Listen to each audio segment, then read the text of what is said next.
한국도로교통공단 TBN 교통방송입니다. 1980년대 큰 인기를 끌었던 외화 시리즈 전격 제트 작전. 주인공 마이클 라이트는 지금으로 치면 인공지능 자동차인 키트와 함께 환상의 호흡으로 범죄에 맞서 싸웁니다.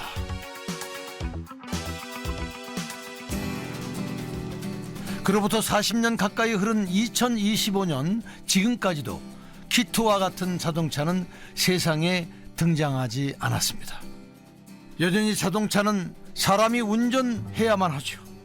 그래도 그리 머지않은 미래에 키트를 만나게 될 것 같은 기대감이 드는 것도 사실.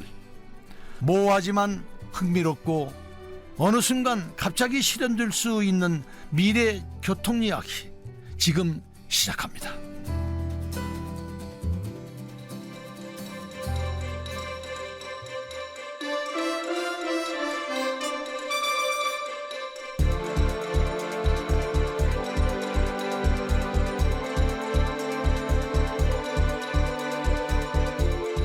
TBN 스페셜 도로의 숨은 영웅 98화 쉽게 듣는 미래교통 이야기. 아주대학교 소재현 교수 세 번째 이야기.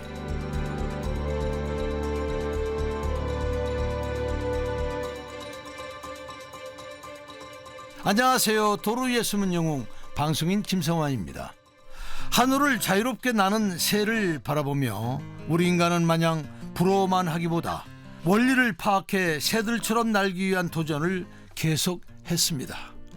그 결과물이 지금의 항공 산업이라고 할 수 있죠.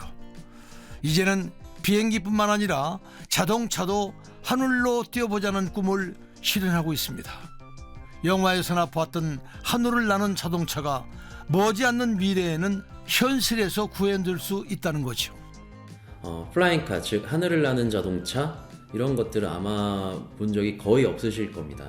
다만 연구개발 단계에서는 플라잉카 기술 역시 상당히 빠르게 발전하고 있다라고 볼 수 있을 것 같고요.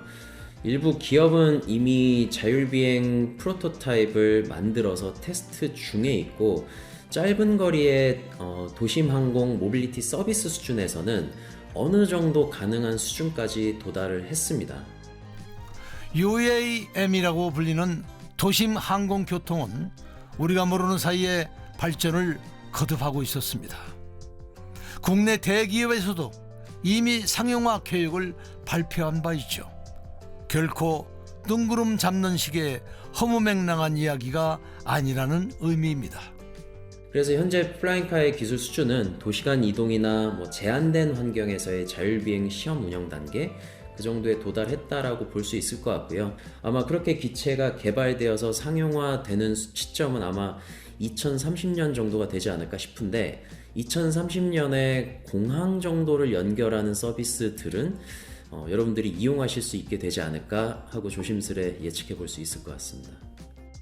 자동차 크기만 한 탈 것들이 하늘을 날아다닌다면 언뜻 생각하기에 헬리콥터와 비슷한 모양일 것 같은데, 소 교수님, 이 플라잉카와 헬리콥터는 어떤 차이가 있나요?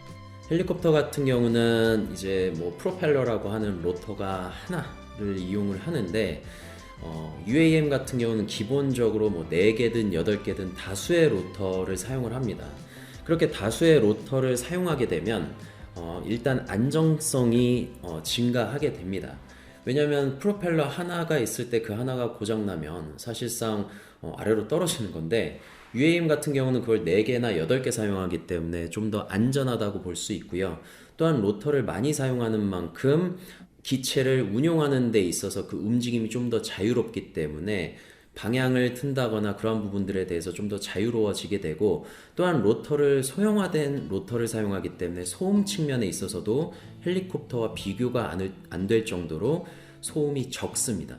헬리콥터보다 좀 더 조용하고, 또 정말 운용에 있어서 다양한 움직임이 가능하기 때문에 복잡한 도심 환경에서 좀 더 자유롭게 이동 가능하고 좀 더 조용히 날 수 있기 때문에 헬리콥터보다 이 도심 모빌리티에 있어서는 UAM이 좀 더 각광받는 그런 이유라고 볼 수 있습니다.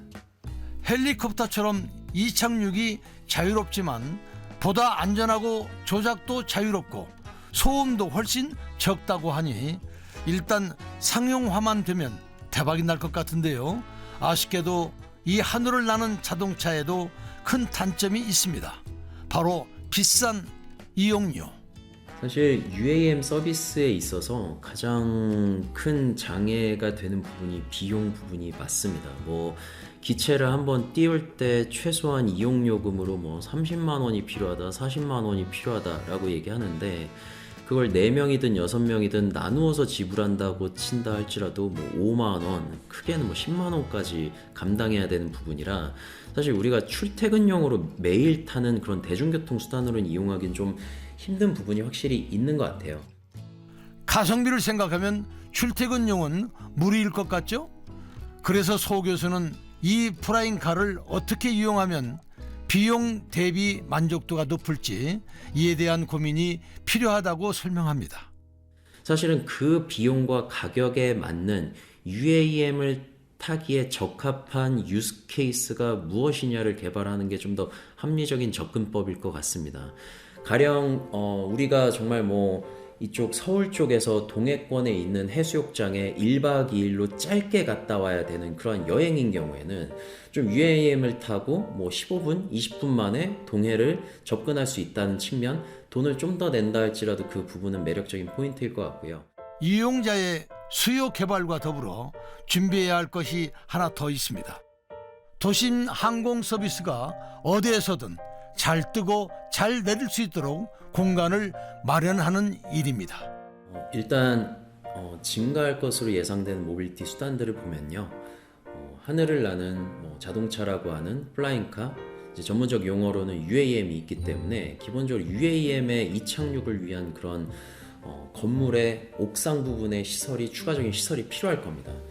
그리고 최근에 개통되어서 많이 이렇게 회자되고 있는 GTX 같은 경우는 그냥 지하 부분이 아니고 굉장히 대심도 지하 부분이기 때문에 정말 뭐 대심도 지하에 있는 그러한 교통수단도 늘어날 거고, 또 최근에 지하도로도 많이 생기고 있어서 지하도로도 생길 텐데 그러한 모든 수단들이 건물에 직결한다거나 주요 도시의 거점에 어떤 환승센터 같은 건물에서 직접 연결된다고 보면은 사실은 그 건물에 대해서 옥상부터 정말 깊은 지하 부분까지 다 변화할 수 있다라고 보여집니다. 하늘에서는 플라잉카가 날아다니고 깊은 지하에서는 고속철도가 달리는 미래의 교통. 상상만 해도 가슴이 벅차오릅니다. 실제로 소재현 교수의 연구실에선 이 모든 교통수단이 모였다가 다시 흩어지는 환승센터 개념의 건축물을 구상해 관련 공모전에서 상을 받기도 했습니다. 건축물을 단순하게 예쁘게 만든다기보다는 건축물을 우리 교통 시스템 공학 그리고 교통 체계가 정말 적용될 수 있는 실질적인 건물을 좀 만들어 보자, 그리고 그게 우리의 강점이자 주안점이다 라고 생각하고 그렇게 설계를 해봤습니다. 저희의 획기적인 한방은 UAM이 지상 건축물 위에 올라간다고 할지라도 그 이착륙장 설계를 정말 헬리콥터 패드나 UAM 패드 디자인에 맞게 정확하게 설계를 했고요. 사실 위에 UAM이 들어가려면 그 밑에 층에 UAM을 관리할 수 있는 경납고 시설들도 필요합니다.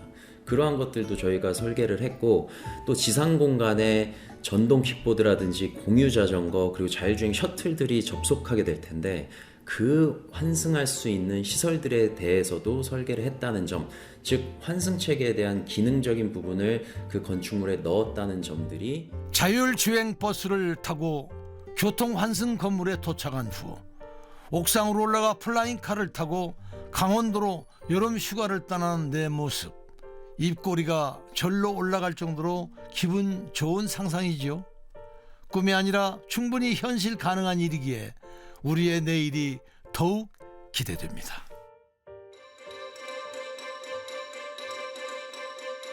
TVN 스페셜 도로의 숨은 영웅 98화, 쉽게 듣는 미래교통 이야기, 아주대학교 소재현 교수 세 번째 이야기를 마칩니다.